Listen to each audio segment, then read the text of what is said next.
26 नवंबर को भारत में संविधान दिवस के रूप में मनाया जाता है।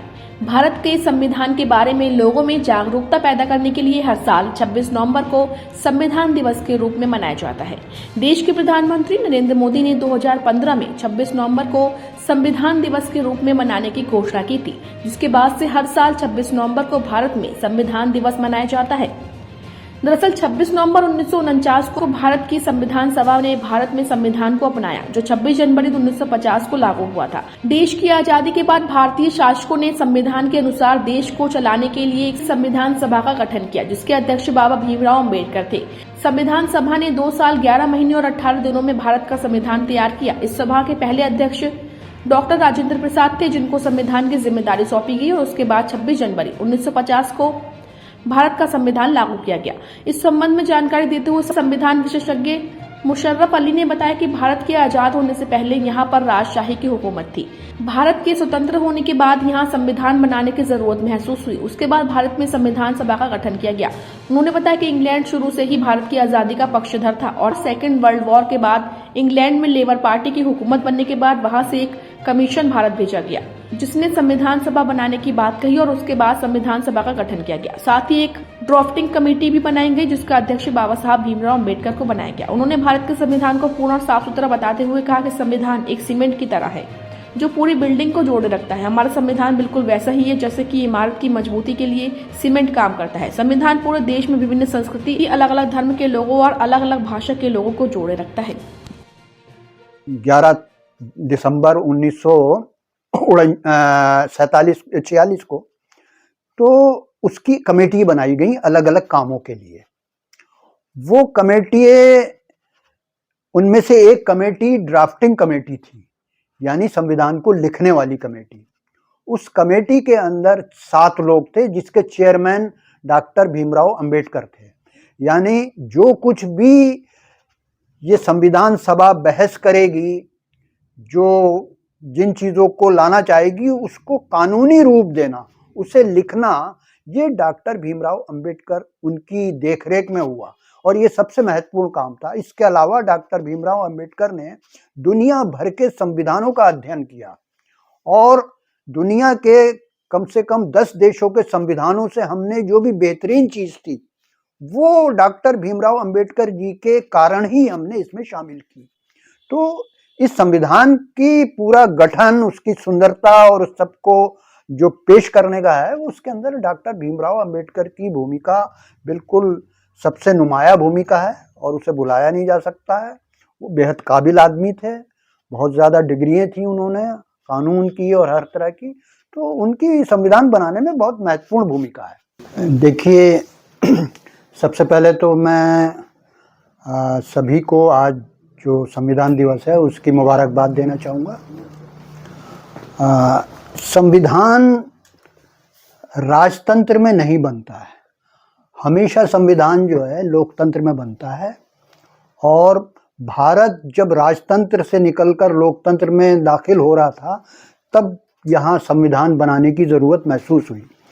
संविधान की मांग 1895 से बाल गंगाधर लोग जो तिलक थे उन्होंने की थी और उसके बाद गांधी जी ने, नेहरू ने, मोतीलाल नेहरू ने और एमएन राय ने बार बार संविधान सभा की ज़रूरत जो है उसके ऊपर कहा कि इसको बनना चाहिए।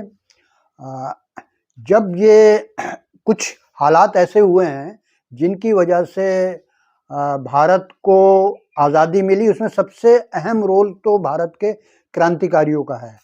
जो क्रांतिकारी हैं, जो स्वतंत्रता सेनानी हैं, उनकी, चाहे वो नरम दल के हों या गरम दल के, सबकी इसमें बहुत अहम रोल है। और उसके बाद हालात ऐसे हुए हैं जो हमें आज़ादी मिली है कि इंग्लैंड जो विश्व युद्ध चल रहा था, सेकेंड वर्ल्ड वार, उसमें बहुत बुरी तरह से टूट चुका था। उसकी कमर जो आर्थिक रूप से टूट चुकी थी, इसलिए वो अपने उपनिवेशों पर अपना कब्जा नहीं रख सकता था। इसलिए उसे जल्दी से जल्दी हिंदुस्तान को कोई इस तरह का इंतज़ाम करके जाना था। तो उसी के तहत एक तो ये कारण हुआ युद्ध, जिसकी वजह से इंग्लैंड का दूसरा कारण रहा कि वहाँ 1945 में जब जंग खत्म हुई तो नई सरकार आई, चुनाव हुआ और चुनाव के अंदर कंजर्वेटिव पार्टी हारी और लेबर पार्टी जो है वो जीत कर आई। लेबर पार्टी की बैकग्राउंड ये रहा है कि लेबर पार्टी के नेता हमेशा से भारत की आज़ादी का समर्थन करते रहे। उनके मांग करी और इत्तेफाक से जो है चुनाव में जीतकर जब लेबर पार्टी आ गई तो उन्होंने भारत की आज़ाद करने के लिए पहल करनी शुरू हुई। सबसे पहले जो उसके प्रधानमंत्री थे क्लीमेंट एटली, उन्होंने एक विधेयक लाए और उस कैबिनेट मिशन प्लान, और उसके बाद अपने कैबिनेट के 3 मेंबरों को 1946 में भारत भेजा और भारत में आकर उन्होंने 2 चीज़ें करनी थी। एक तो संविधान सभा बनवानी थी और दूसरा एक अंतरिम सरकार बनवानी थी। तो यहाँ आके उनकी यहाँ के नेताओं से, सबसे कांग्रेस के जितने भी नेता उनसे बात हुई और बात होने के बाद एक उन्होंने जो है बंटवारा, जिसके ऊपर कोई राजी नहीं था, वो बंटवारे की भी घोषणा की और संविधान सभा बनाने की बात की। संविधान सभा के जो बनाया उन्होंने, तो जो विधानसभाएं थी पहले से काम कर रही थी, उनके 1585 सदस्य थे।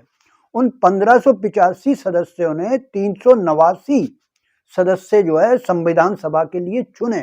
ये 389 सदस्य जो हैं इन्होंने भारत की संविधान सभा का गठन किया और संविधान बनाया। ये 389 किस तरह से थे? वहां रखा गया कि 10 लाख की आबादी पर एक सदस्य होगा, तो 10 लाख की आबादी के हिसाब से निकाला उन्होंने। उस टाइम 40 करोड़ आबादी थी और 389 सदस्य चुने गए।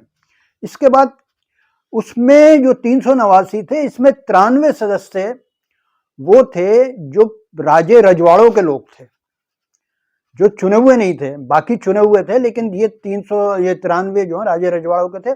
और जैसे ही बंटवारा होता है तो उसमें से 20 उधर चले जाते हैं और ये 389 की जो संविधान सभा थी ये 299 की रह जाती है। अब ये 299 की संविधान सभा जो है ये अपना संविधान तैयार करती है। इसमें जो सबसे महत्वपूर्ण चीज है, जिसे सार में कहा जाए कि संविधान का, जिसमें संविधान की आत्मा है, रूह है, वो उसकी प्रियम्बल है, उसकी प्रस्तावना है। आप देखें प्रस्तावना में क्या कहा गया, वी द पीपुल, यानी हम भारत के लोग भारत को कैसा बनाना चाहते हैं कि भारत संप्रभु, समाजवादी, सेकुलर, डेमोक्रेटिक रिपब्लिक होगा।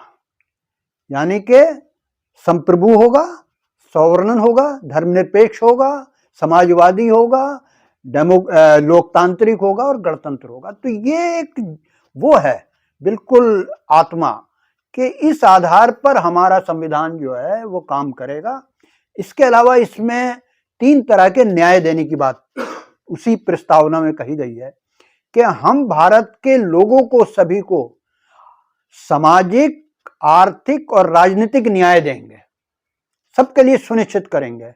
और 5 तरह की आजादी की बात की गई। एक विचार की आजादी, विचार को अभिव्यक्त करने की आजादी, विश्वास की आजादी कि आपका अकीदा क्या है, धर्म की आजादी और उपासना की आजादी। ये 5 तरह की आजादी उसके अंदर दी गई।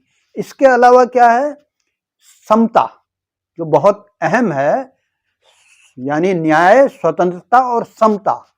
तो समता के अंदर गरिमा, व्यक्ति की गरिमा, स्टेटस, हर आदमी बराबर होगा, उसकी इज्जत जो है, उसकी इज्जत का जो है वो पूरा जो है ख्याल रखा जाएगा।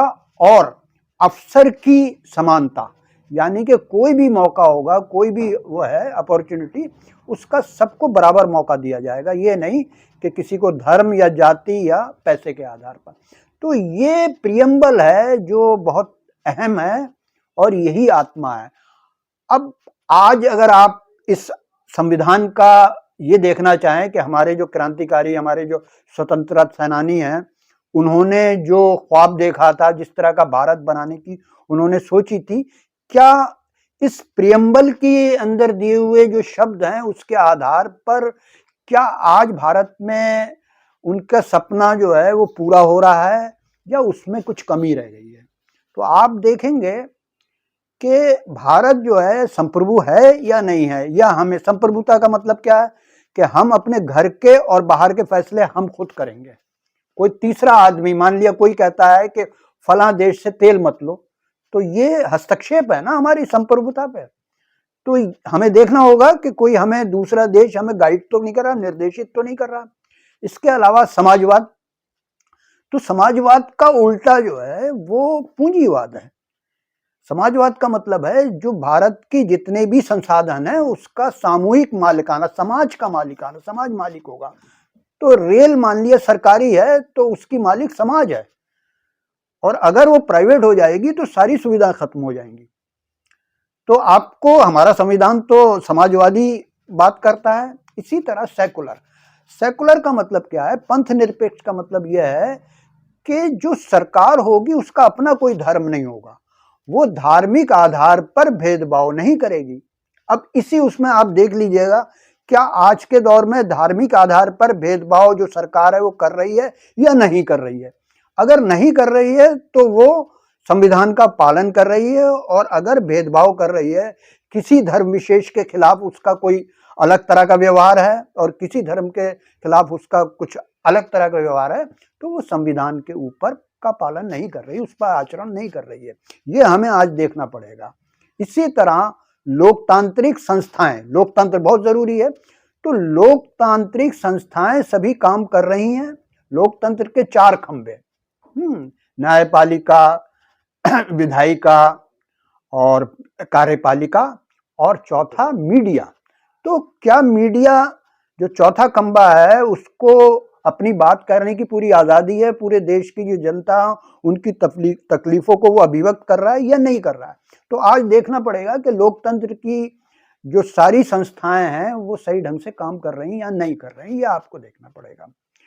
अब रिपब्लिक का मतलब राजतंत्र नहीं है बल्कि गणतंत्र है, जनता का राज है। तो अब ये देखना पड़ेगा कि क्या जो नेता हैं वो राजाओं की तरह तो आचरण नहीं कर रहे हैं। अगर वो राजाओं की तरह आचरण कर रहे हैं, तानाशाही के हिसाब से बात कर रहे हैं, तो हमारा गणतंत्र भी खतरे में है। तो हमें इसको अंत में मैं सार में कहना चाहूँगा कि हमारा संविधान बिल्कुल वैसा ही है जैसे किसी इमारत की मजबूती के लिए सीमेंट काम करता है। तो संविधान सीमेंट की तरह पूरे देश के अंदर, जो देश में विभिन्न संस्कृतियां हैं, अलग अलग धर्म के लोग, अलग अलग भाषा के लोग हैं, उन सबको जोड़े रखता है। उस जोड़ने का काम संविधान करता है। तो ये इस संविधान की सुंदरता है, खूबसूरती है। तो हमें इसकी हिफाजत करनी चाहिए। ये सही है बात कि संविधान में जो बना था उसके अंदर मूल प्रति में ये 2 शब्द नहीं है, न समाजवाद है और न सेकुलर है। तो ये 1976 में आपातकाल के दौरान श्रीमती इंदिरा गांधी ने इन 2 शब्दों को 42वें संविधान संशोधन के माध्यम से डाला। मेरा ये कहना है कि ये 2 शब्द नहीं भी हों संविधान के अंदर, अगर ये 2 शब्द हटा भी दिए जाएं, तो संविधान की जो मूल आत्मा है वो सेकुलर और समाजवादी है। देखिए, सेकुलर होने का क्या मतलब है? उसमें जो 5 आज़ादियाँ दी गई हैं, 5 आज़ादियाँ हर एक को दी गई हैं, वो विचार की आज़ादी, अभिव्यक्ति की आज़ादी, धर्म की आज़ादी, विश्वास की आज़ादी और उपासना की, इबादत की आज़ादी, जो पद्धति हैं उनकी आज़ादी। तो ये बिना सेकुलर समाज के हो ही नहीं सकती है। आपको किसी एक के साथ भेदभाव नहीं करना, यही तो धर्मनिरपेक्षता है, यही सेकुलरिज्म है। तो ये हमारे उसके अंदर उन शब्दों को ना डालें तब भी मौजूद है। इसके अलावा जो न्याय की बात की गई है, तो उसमें जो आर्थिक न्याय है, वो आर्थिक न्याय सभी को देना है। तो सभी को आर्थिक न्याय किसी और व्यवस्था में समाजवाद के अलावा दिया नहीं जा सकता। तो उसके लिए अगर उसमें शब्द ना भी हो समाजवाद, तो उसमें दिया हुआ है कि आर्थिक न्याय सभी को देंगे, तो आर्थिक न्याय का मतलब ही समाजवाद है। तो ये दोनों शब्द पहले से मौजूद हैं। अब अगर इससे है तो पूरा संविधान बदलना पड़ेगा। जो लोग इससे असहमत हैं, जो लोग ना इत्तेफाकी रखते हैं, जो नहीं चाहते हैं कि यहाँ पर समाजवाद आए और धर्मनिरपेक्ष हो राज्य का चरित्र, तो उन्हें पूरा संविधान बदलना पड़ेगा। मैं ये कहना चाहूँगा कि हमें बहुत ही अपने पुरखों की कुर्बानियों के कारण ये लोकतंत्र मिला है, और लोकतंत्र को बनाए रखने के लिए संविधान बहुत अहम चीज़ है, वही असली चीज़ है। तो हमें अपने संविधान का पालन अगर नहीं हो रहा है तो लोगों को ये इसके लिए हमें कोशिश करनी चाहिए, उन तक वो समझ नहीं पा रहे हैं तो वहाँ तक इस प्रचार को ले जाना चाहिए, बताना चाहिए कि संविधान जो है उसके जो प्रस्तावना के अंदर जो बातें दी हुई हैं उनको अमल में लाएं, और ऐसा करने में अगर कहीं रुकावट, ये हमारा फर्ज बनता है कि हम अपने पुरखों की कुर्बानियों को महफूज रखें, जो उन्होंने लोकतंत्र दिया है हमें उसे महफूज रखें।